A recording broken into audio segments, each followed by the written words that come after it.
Welcome to the Fedora Files. I am Gregory Fedora. Today we are going to peer into the shadowy world of folklore in search of one of the most dreaded creatures of the night. Yep, we are looking into a horrific time when blood-sucking vampires were thought to be plaguing the New World. Sure, modern-day folks think of vampires as being stylish, suave, and well-to-do.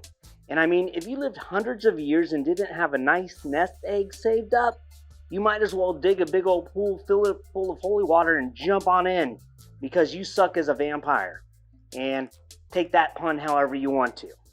But to the people of early America, vampires didn't stand in the sunlight and glitter.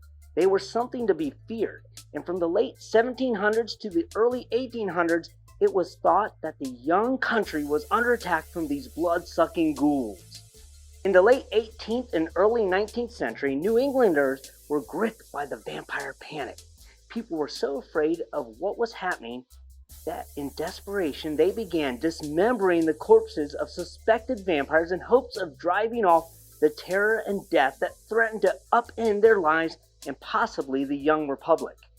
But how did vampires come to invade the newly created United States? Or at least, how did they invade the minds of the good people living here? This terrorizing episode of history all began in some unfortunate New England villages, as tuberculosis, back then it was called consumption, ravaged entire families and populations. This bacterial lung disease, which spreads easily among family members, has horrid symptoms, giving fever sufferers an ashen appearance, sunken eyes, and in some cases, blood dripping from their mouths. So, of course, vampires. And back then, people didn't have, computers and WebMD, and they couldn't just type in the symptoms and find out that, hey, it's a cold or tuberculosis or maybe cancer, because WebMD says everything is cancer. But enough about WebMD. Let's get back to the story. Tuberculosis is a slow, wretched death, almost as if the life was gradually being sucked drained out of the person. It earned the name consumption for the way it caused dramatic weight loss. So severe was the epidemic that it claimed about 2% of the region's population from 1786 to 1800, and eventually killed perhaps 25% of the East Coast citizens. So it was a big deal. Author Michael Bell wrote in an article for the website How It Works, imagine a communicable disease a great deal slower to manifest than COVID-19, with symptoms even more ambiguous, one that did not explode through a population, leaving in its wake the dead and those who survived through it good fortune or natural immunity, and then disappear or become latent. A disease that instead, once it grasps a person, could go in and out of remission over a period of months, years, or even decades. This disease sucks, really, just like vampires. Tuberculosis is a vampiric disease in some ways.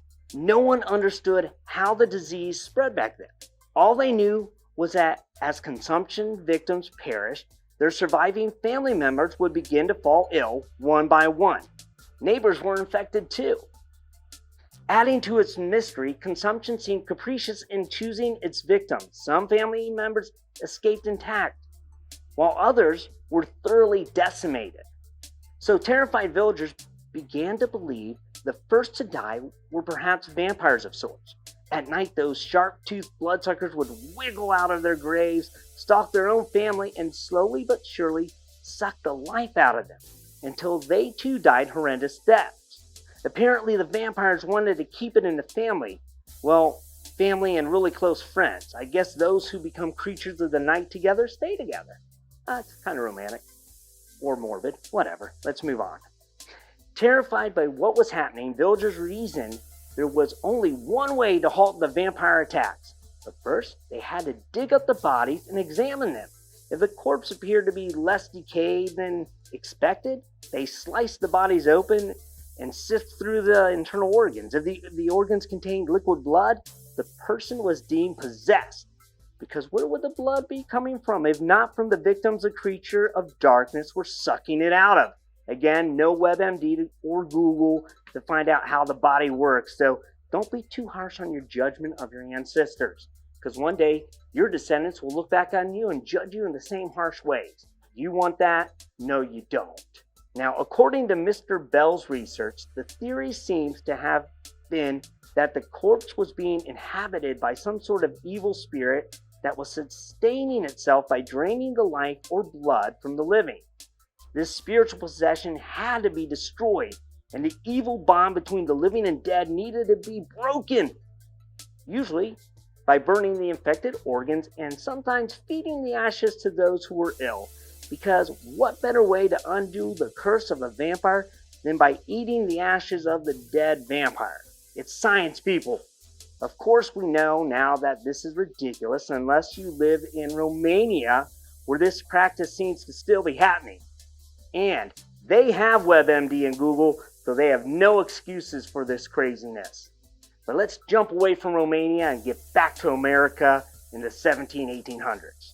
The villagers of that time wanted to make sure these vampires weren't gonna come back, so to be extra sure that the vampire wouldn't rise again, sometimes the corpses were beheaded. Some had their bones shattered and rearranged into a skull and crossbone symbols. I guess they figured that one thing that would scare a vampire is a pirate. Okay, sorry, I had to say that. It was there, it was a softball. I had to go for it. It was a single at best. Sorry. Bell said that the vampires were always corpses. The people who were performing the rituals never referred to the corpses they exhumed as vampires, although some outsiders, including newspaper writers and local historians, sometimes labeled these consumption rituals as vampirism. The folks weren't going around staking their living neighbors and relatives. They waited till they were in the ground. So while it is a bit irreverent, at least it wasn't murder. Thankfully. According to Bell, these desperate grave-digging scenes played out at least 80 times throughout the vampire panic. Often the bodies were unearthed at night, the ghastly ritual attended only by close relatives. But some Vermont towns, they took it to a whole nother level, burning the organs for hundreds of spectators to see, perhaps offering them some hope that the scourge of vampires was ended. But let's be honest, what better way to boost morale than by having a big old barbecue? The earliest documented consumption/vampire ritual took place in Wilmington, Connecticut in 1784. The last authentically documented case occurred in 1892 in Exeter, Rhode Island. These dates coincide with the consumption endemic in New England, which began to rise dramatically in the late 1700s and continued throughout the 1800s.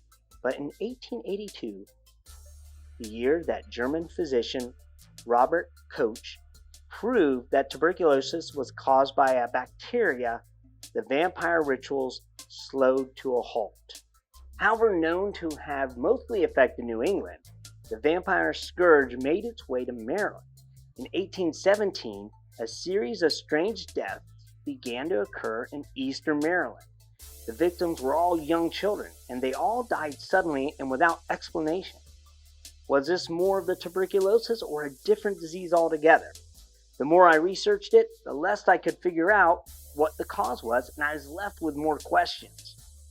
You see, as the deaths continued, people began to suspect that vampires were to blame. This belief was so widespread that people began exhuming the bodies of the dead children in order to check for signs of vampiric activity. Fortunately, no vampires were ever found. However, the scare led to a lot of speculation and accusations against innocent folks. It also sparked a wave of anti-immigrant sentiment, as many of the victims were immigrants from Ireland and Germany. Now, before all the vampire fear dissipated, there was a climax of sorts, one that became known as the Mercy Brown vampire incident. In 1892, a Rhode Island farmer named George Brown watched consumption kill his wife and then 2 daughters in succession. Then his son Edwin became deathly ill as well. Although he wanted no part of the ritual, villagers eventually persuaded Mr. Brown to let them exhume the bodies of his wife and daughters for examination.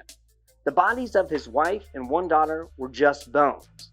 But Mercy, the most recent to die, just 2 months prior actually, was surprisingly intact. The fact that she died midwinter and thus was partially preserved by the frigid temperatures did not stop the examiners from being suspicious. They also noted that her fingernails and hair had grown, the trickly eyes that we now know is caused by the flesh retracting around them. Now, armed with this evidence, the villagers were certain they'd found their vampire. They cut out her heart and burned it.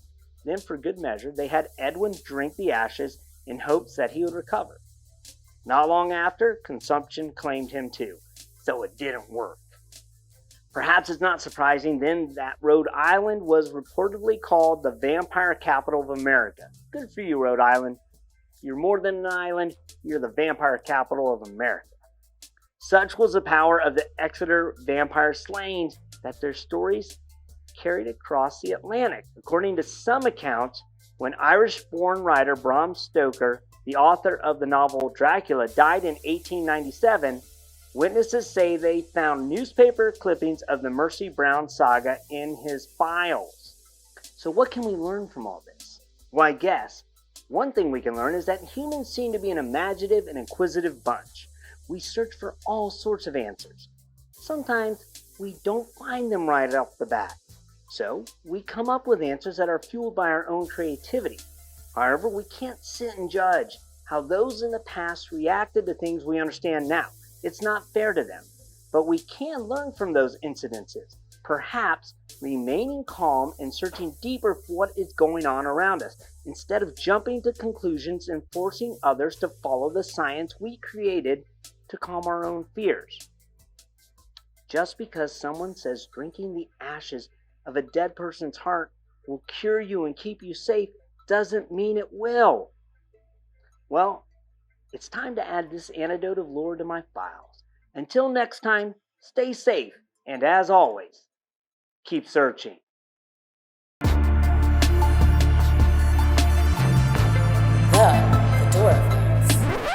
Check out fedoracrt.com today.